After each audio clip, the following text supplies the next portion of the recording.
2023/2024. If you wrote something else in there, it's not a big deal. Just write on the top. It's okay. Then what you're going to do is you're going to initial all of this first page. And you're going to initial down to where it says for non-certified personnel, okay? If you're non-certified, what you're going to do is that part is for you. You're going to initial there, and you're going to sign at the top of this page.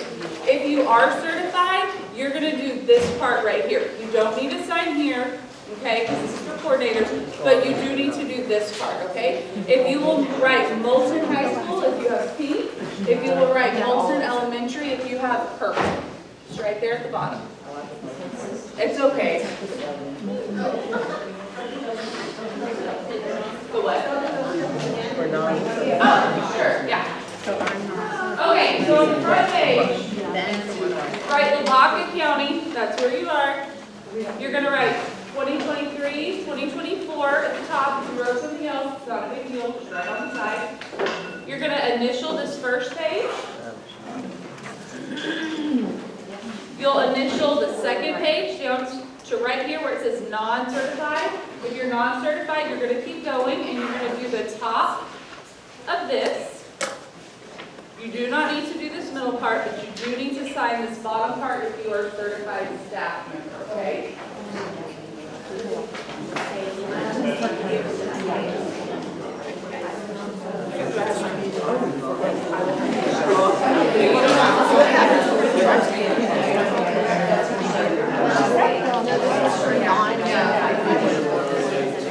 Okay, we're going to go ahead and get started. If you have any questions about it, no big deal. We'll figure it out as we go. I promise to get y'all out of here pretty quick. Yes. Yes, but I will. Okay, today we're doing. Y'all ready? Okay. Today we're going to do the test security training, okay? Once you do this training, you are good for the rest of the year. You don't have to do it again, okay? So that's what we're going to go ahead and do. It was prepared specifically for y'all. There are some hyperlinks. If you want to click on them when I send it to you, you can. As we get additional trainings, like I'm going to go to something in January, if there are any updates or anything like that, I will email you guys so you know if there are any changes, okay? This training does not take place of signing the oath. You have to sign your oath to say that you're going to do everything that you agreed to, and you have to read all your TA manuals and resources. Your security oath indicates that you have or will prior to receiving the manuals, directions, procedures, that you're going to read all your manuals. You're going to do everything that you need to do. Any conduct which departs from this test administration procedure as established in these resources is considered a testing irregularity. So what that means is once we talk about it here, don't do it there, it's an irregularity. Okay? So what we're going to do today is talk about procedures for maintaining security and confidentiality. There's going to be a link in here. You don't have your manuals yet, obviously, but some of you who are doing telepost, you're going to get them in the very near future, okay? If you don't get your manual for whatever reason, I always have y'all sign them out, but come and find me, or you can click on the link. It's up to you. Okay, so here's the deal with testing security. All of these things are covered in this, okay? Now, Heather, I have to give a big thank you to you because she helped me out with some SAT stuff. So some of these things you have to do additionally. If you're doing telepost, you're going to have to do some calibrations and stuff like that. But this test security covers all of these things, okay? It makes sure that the integrity of the test is what it's supposed to be, right? Everybody across the state is going to give the test the same way, right? We want to make sure that we're doing it in a fair way. It maintains strict adherence to instructions and procedures contained in the TA manuals and resources. It ensures fair and equal testing for everyone. Okay, so it involves accounting for all secure materials before, during, or after each test administration. It is including staff members who can actually handle the secure materials. How to store them, we're going to talk about that. All individuals involved in a test administration have received training, and you're going to sign that oath that's in front of you, okay? All assessment instruments and reference materials are considered secure, and the contents of these tests, including student information, are confidential. So what that means is all of those papers that you sign out, they are confidential, okay? They have to be locked up. It is a big deal. You do have to take care of it, okay? When you are done with it, you'll come and you'll sign it back in that you gave it to us, okay? So make sure whenever those materials leave my possession or the principal's possession that you are keeping them locked up when you're not in the room, okay? Materials will be secured when confidentiality will be signed out. That's that paper I was talking about. We sign them in, sign them out. You must also ensure that any conduct, even if only suspected conduct, violates test security or confidentiality is reported immediately. Okay, so if you're in the testing room and you started testing, something isn't going right, you need to call either one of the principals or myself. You need to call us immediately and let us know, okay? Failure to cooperate in an investigation or properly and timely report testing irregularities could result in disciplinary actions. Basically what that means is as professionals, we all have a responsibility to report something if we see it. If something is as it shouldn't be, you need to tell somebody. One thing I always like to say is we can do something as soon as we know about it. If you try to hide something, we have a problem. Come talk to us if there's a problem and we can do something about it. And it's a whole different story if we do it that way. Otherwise, trying to cover it up. We don't do that here. Okay, so the only individuals permitted to have access to secure materials are current district personnel. We have someone who is not in this room training or who I don't train at a later one. I may do a second one for some extra people that if they have not been trained, they don't handle those materials. They have nothing to do with them. They have completed this training and you've signed the test security oath. Campuses allowing non-certified paraprofessionals must identify and assign a certified supervising staff. On your test security oath, we will have a spot just like we've always done where a certified staff member will sign for you. Okay, so what MISD considers active monitoring. I'm going to email this to you, but I wanted to talk to you about active monitoring in the classroom. What that means is you are up and you are actively looking at every student. You do not need to look at a screen, okay? That is one thing that when we went to training this year, they said big time. There's no reason you should be looking at a screen unless a kid has an accommodation, something like that. There's really no reason. Now, if you need to look and say they're typing in their number or something like that, okay, that's fine. But once that test comes on, just do yourself a favor and just don't look at it, okay? Let's see. You have to meet all the eligibility requirements. You have to come here, do the oath, and that's just for all of us. We went over that. Okay, so I put this on here. Nobody here is going to give a test, a paper test, knock on wood, as of today. That doesn't mean that somebody can't transfer in and we won't. So I'm going to put it in here just so you know. Anytime we do anything like that, SPED people, we're in communication and we will talk about it. So if we get someone who does have a paper test, we have to order those by a certain deadline. But for the majority of you, it's not going to affect you. If you do give a paper test for whatever reason, know that you cannot throw the cards away that come with it. Anything that comes with it, you have to keep together. Okay, so this is what I was talking about with your secure materials. Whenever you get those materials, they have to be kept under lock and key. So never at any time do you say, oh, I have to, go to the bathroom and you leave those materials unattended. There will be hallway monitors. If you need to step out for some reason, get a hallway monitor. We'll have a sign for you, something like that, that you can put on your door. We will get someone to step in there, but never leave those materials unattended.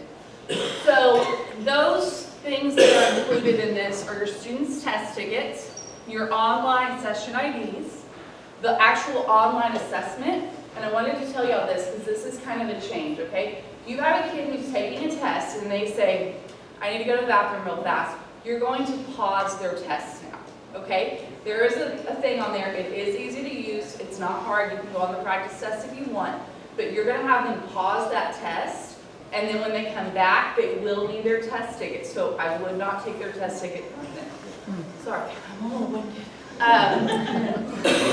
I started noticing it over the break. So anyway, I would not take their test ticket from them. I would leave it with them. So if they have to go to the bathroom, whatever they have to do, they're going to have to use that student ID to log back in, okay?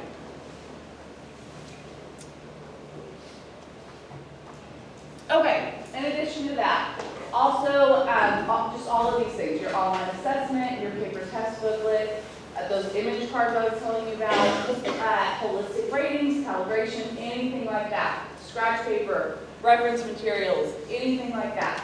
Test security involves protecting the contents of all secure materials at all times.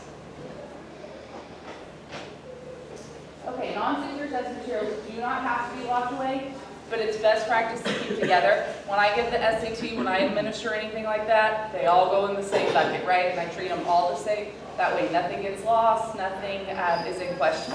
Keep it all together, keep yourself safe, keep it locked up.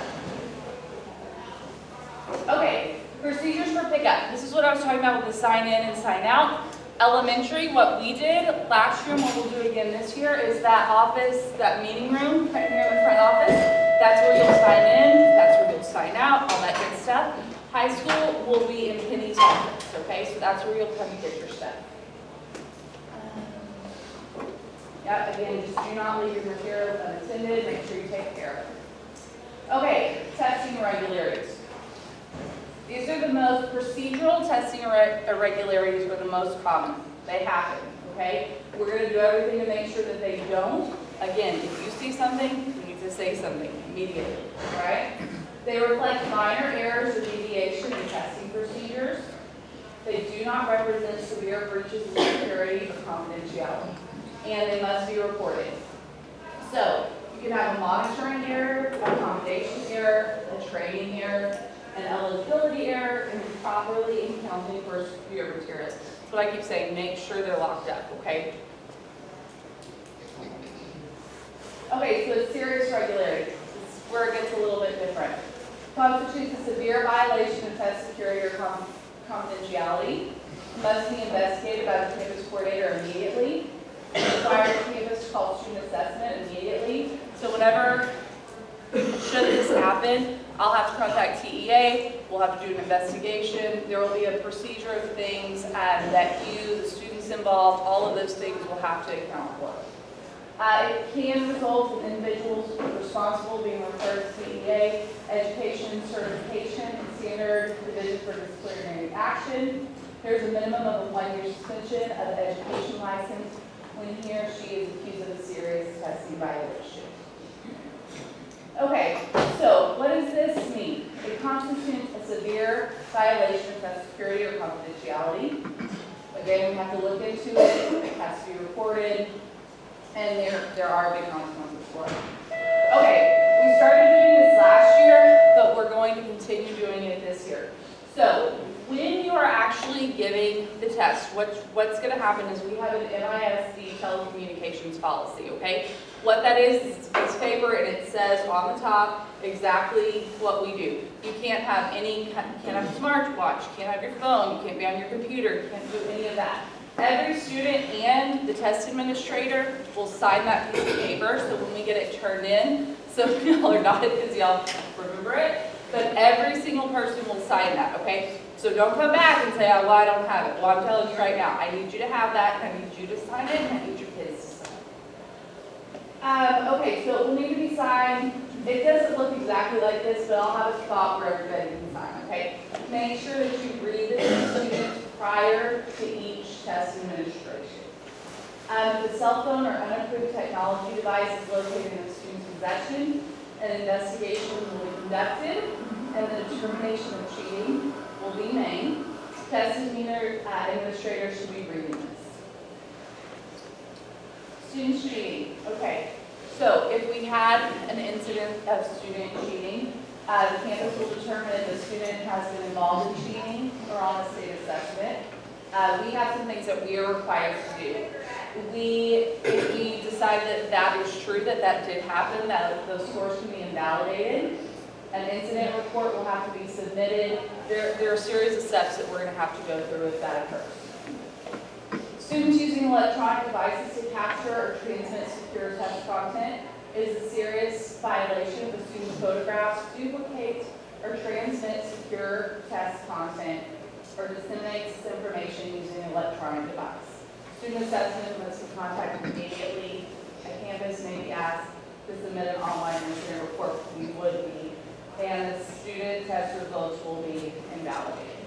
Okay, so what happens if you have a security violation?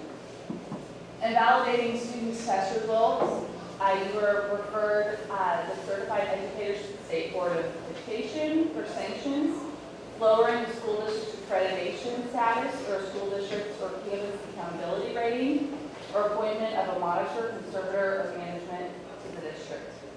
Any person who violates, assists in the violation, or solicits any other violation, assists in the violation of test security and confidentiality, as well as any person who fails to report such a violation or fails to cooperate with CBA investigation, subject to the following penalties: placement of restrictions on certification, issuance of a reprimand, suspension of certification, revoking or canceling of certificate, additional conditions or restrictions upon certificate that is deemed necessary. We have a mandatory minimum sanction of 1 year suspension for an educator who's found guilty of intentionally manipulating the results and violating the security or confidentiality of any statewide assessment. A person who commits this offense, if the person is intentionally disclosing the contents of a portion of a secure assessment instruction, including the answers to an item, the disclosure affects or is likely to affect the individual performance of one or more students. An offense under this section is a Class C misdemeanor. Okay, so one thing I want to talk about on this one is another thing that can happen. You can't use voice inflection. You shouldn't be looking at a screen. Remember how we talked about a big deal TA this year was not looking at a screen? It also includes like voice inflection. You hear stories all the time of them being like, oh, it's not A, but you might look at B. You might go back and look at B, right? We're not going to have any of that because we shouldn't be looking at a screen anyway. Okay, so you can have a 1 year suspension for providing student direct and indirect assistance, a 2 year suspension for reviewing students' test responses, identifying the incorrect answers, directing students to rework test items, and providing clues. And that's actually what I was just talking about. You can't give them a clue, okay? You can't let them know what the answer is, just be honest. So investigating. Each person that is involved in the assessment program is responsible for reporting anything. We went over that. They should notify the principals or myself if something's going on, and we will go from there. Okay, so tips to avoid the most common testing irregularities. Ensure the testing administrators have accurate testing rosters. Anytime before you begin an assessment, you need to make sure that everybody on that roster is accounted for. Also make sure that they have the right test ticket. That can happen sometimes when you distribute them, and make sure, double check. Create an accurate seating chart. Announce time left to test in 1 hour intervals. Verify students have recorded their responses in their test booklet. Obviously, it's an online platform. We're not going to do the test booklet because as of right now, we don't have paper testers. Ensure principals, campus coordinators, and other staff are available. Account for all test materials immediately upon materials check-in. And verify students' identities prior to handing them out. Here it's a little bit easier. Everybody knows everybody, but other districts that can be a problem. Don't assist students. Tell them to check their work again or advise them to write a longer composition. Do not tamper with the student's answer document. Collect all reference materials in scratch paper. Do not duplicate, record, or capture anything electronically. Do not review. Use test booklets for strategies. If you have any questions, just ask. A question, when they come at the end of the test, and they said they're finished, Yes. and it says to make sure that's looking at the screen. On that very last one, yes, where it says, do you want me to submit? Okay, we can look at that. You can look at that last one, yes. But some more secure test content, like if there's a question on there, they advise us to not. If it's, and that's another thing when they're logging in, they can't get their number in correctly, and you look at it at the beginning and say, hey, your number isn't right, okay, that's a little different situation. When they're actually in the test material content is really when you don't need to be looking at it.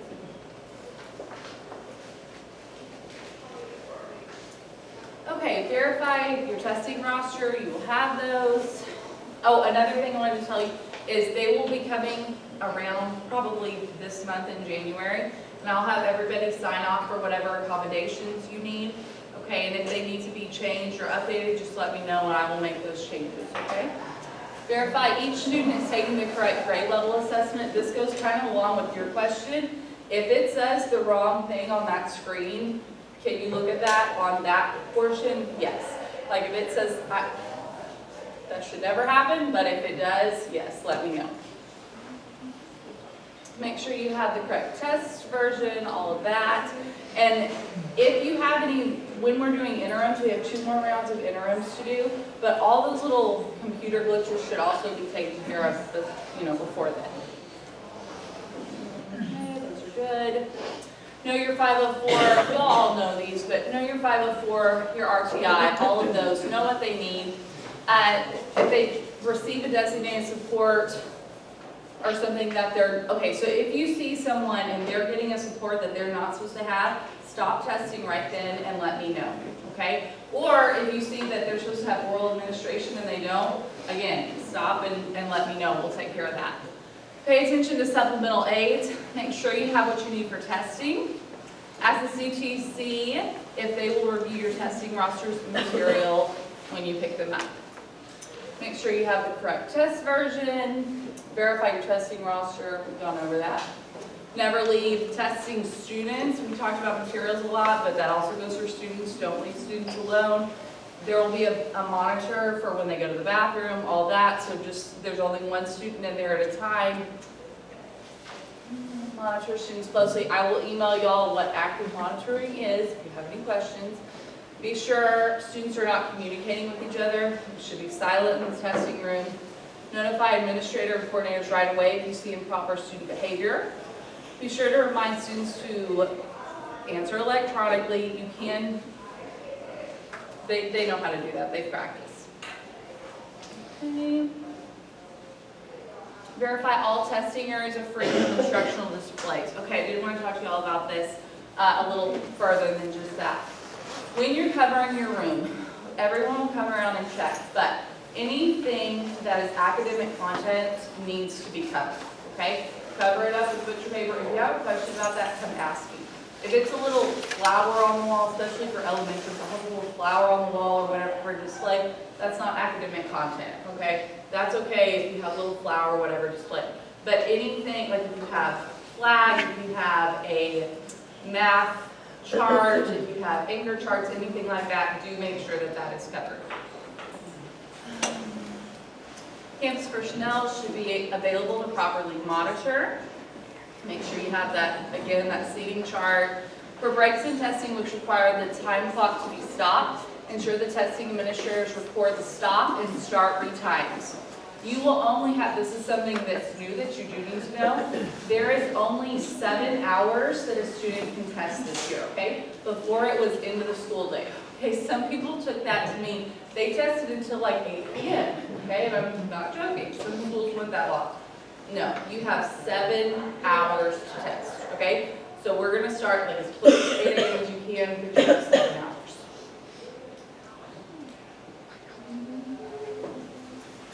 Make sure you write on that sheet that you're going to have stop and start times.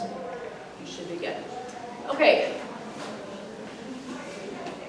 These are the steps. I just want y'all to know what it looks like. We're not going to go through all this. But if there is something that goes wrong, I will have you fill out a sheet. And it's in there. You can click on it if you want to. But you will go in there and you will complete that sheet for me if there are any problems. You'll fill out a statement, the kids will fill out a statement, anyone involved will fill out a statement, okay? And it just asks them things like who, what, when, where, why, so when I'm reporting those, I have all the information that I need. Okay, the testing personnel, make sure you're not on your phones, and if an emergency occurs, notify the CTC immediately so a relief person can take over. When I say no cell phones, I don't only mean cell phones like don't have your watches on, don't have your computers on, no electronics that day. Make sure that you are posting a do not disturb sign whenever it's time to go in and test. Put that outside your door. Nothing should hinder a student's performance. And everything else needs to be cleaned off, okay? Y'all are really good about that, but I'm telling you so you know, right? Clean testing environment for everybody. And this is what I was talking about to make sure that all academic content is covered. Put some butcher paper up, make sure nothing's gonna help anybody. You need to read the district statement to prevent the use of cell phones. Everybody's gonna be trained. You can't have more than 30 students in each of those rooms. Never been a problem for us. I don't suspect it will be now, but that's where we are. And I think we've gone over all of that. Okay, so again, this doesn't apply to us, but I put it on here just so you know.